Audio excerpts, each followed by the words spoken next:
What's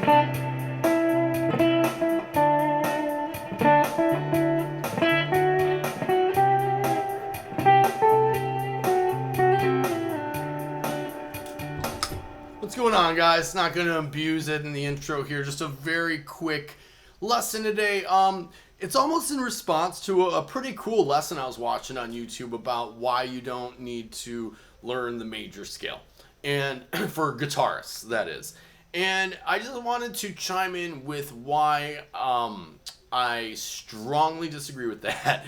I get what the point of this video was, and what he was saying, and it's very true, is that the majority of the time that we're playing over a major chord, you're using the pentatonic scale. So what he's saying is that there is not a reason to use the 7-note major scale very often, and that's not what our ears are used to hearing, and that a lot of the time you're just going to flat the 7 anyway, which makes it minor. So in short, you don't need to learn it or use it, whatever. I want to show you an example and kind of talk about why I think not only is that not true, but like really not true.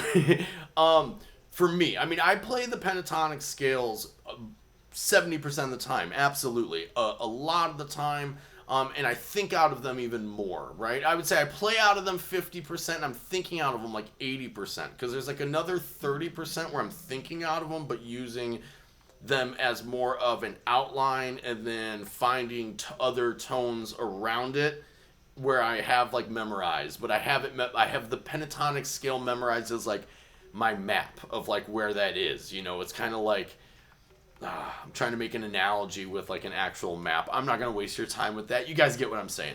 Anyway, and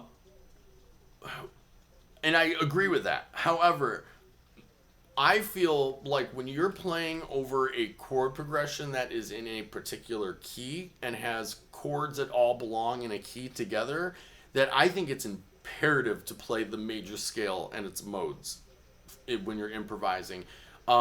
Because to me, not only is that giving you all the options and all the right options, but it's also giving you all the chord tones. And that's, I think, the important thing here, and the thing that he didn't really take a good enough look at here. So let's just start here. Let's take our G major scale. Right? So we have our regular do, re, mi, fa, sol, la, ti, do 7-note major scale in G. If you don't know it, it's 3 on your low E, 5 on your low E, 2, 3, 5 on your D, and 2, 4, 5 on your D string. I said A, I meant A string, and then your D. I'm sorry. You guys get it. I'm sure I'll tab it, and you guys all know the major scale, then on the next octave too. Right?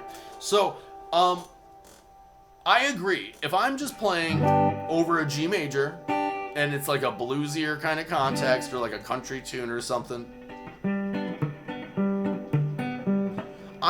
first of all, I'm flat. I'm flat in the 7, right? Duh, we all are. Next, I'll still play my major 6.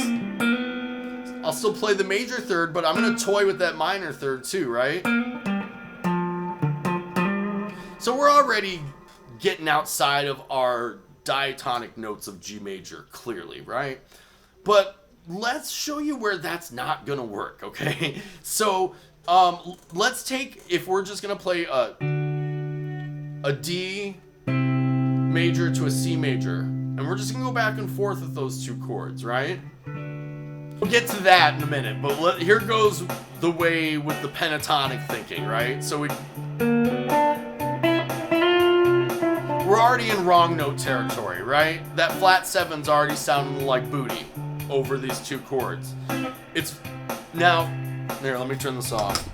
Now that's for reasons that get kind of deep, because why it doesn't work there, but if you're playing a blues and then you get to a turnaround,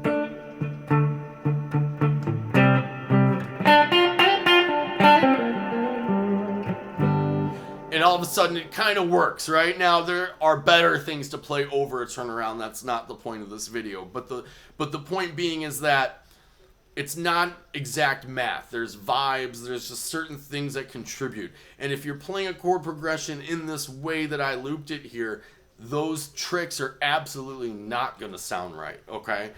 In this situation here, you're going to absolutely want to just stick to your G major that we just did.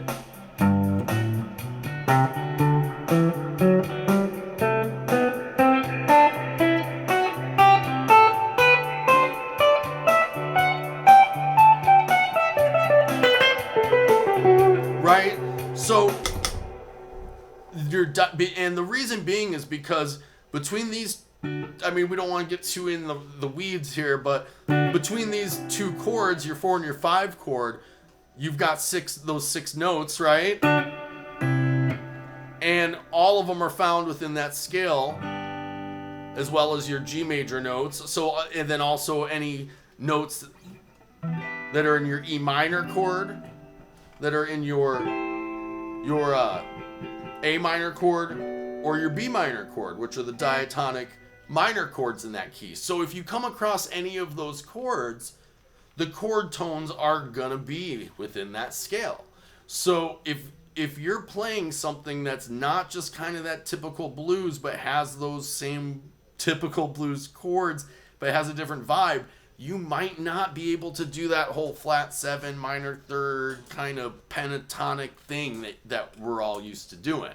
So I just want to bring this up that excuse me, I just want to bring this up because I found I don't know, I just found it weird, I mean, that someone would view it that way, because, I mean, that's going to work a lot of the time, but, man, there's a lot of things you play that are going to be, you're going to want to stick to a little bit more diatonic and notes that are in that scale, that are in those chords you're playing. You know, going outside of the box is awesome, but it's only awesome if you do it. It's like cursing. If I was like, fuck this, F this, F that, blah, blah, blah. Like, it doesn't have nearly the effect of, because I don't curse much, if I'm like, hey, F you, dude, right? Like, someone kind of knows I'm serious because I don't tell people to F off very often, right? But if I was the kind of person that told people to F off every day, I'd just, whatever, you know? So, you know, think of other things out there where people say that, we won't get down that road. Anyway, you guys, this has already been way too long-winded. I just wanted to go into the importance, I think, of learning the major scale and its modes. You know, don't just learn G major in this position. Continue to learn your modes. Yeah, you get it. I'm not gonna play all the modes, but you get it. Learn the whole major scale, all 7 positions. Because then also too, you're gonna be able to copy and paste those to use outside of the box notes in other situations. So not only is this going to equip you, if you learn that the scale in all 7 positions, not only does it equip you to have the entire fretboard when a chord progression is in that key, but then too, you'll be able to quickly identify if someone, let's say you're playing over you guys are vamping over an A minor, right? And someone quickly says to you, or you quickly think, I want to get a little outside of the box. I'm going to try an A Phrygian.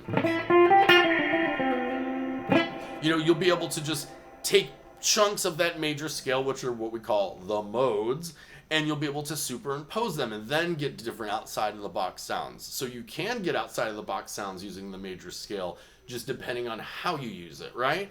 So that's another video for another day, but I just wanted to really drive home how important the actual major scale and its modes are for many reasons, not just the ones I talked about here today. These are just the quick ones that I'm thinking of right here off the top of my head while I'm trying to hurry up so I can go watch football.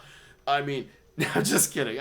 You know what I'm saying, though. I mean, I'm not even sitting here really putting like a whole lot of time into it. I mean, that's just off the top of my head because I literally saw that video this morning and I'm being a little reactionary here. But, you know, nonetheless, I just wanted to react to it and just drive home how important I personally feel like the major scale and its modes are. Even though I'm not using it the majority of the time, man, when you need it, you need it. You know, it's like a firearm or an emergency alert system if you're 90 years old, fallen and I can't get up. I mean, you don't want to have to use it, but you want to have it in case, right? So hey, it's better to have it in your bag, right? Cool. God dang, I have rambled, y'all. I don't know how you guys put up with me. I'm sure most of you have not gotten this far. Anyway, to those of you who have, much love. I love you guys more than you know. Like, subscribe, share if you'd be so kind. I'll see you on the flip. Later.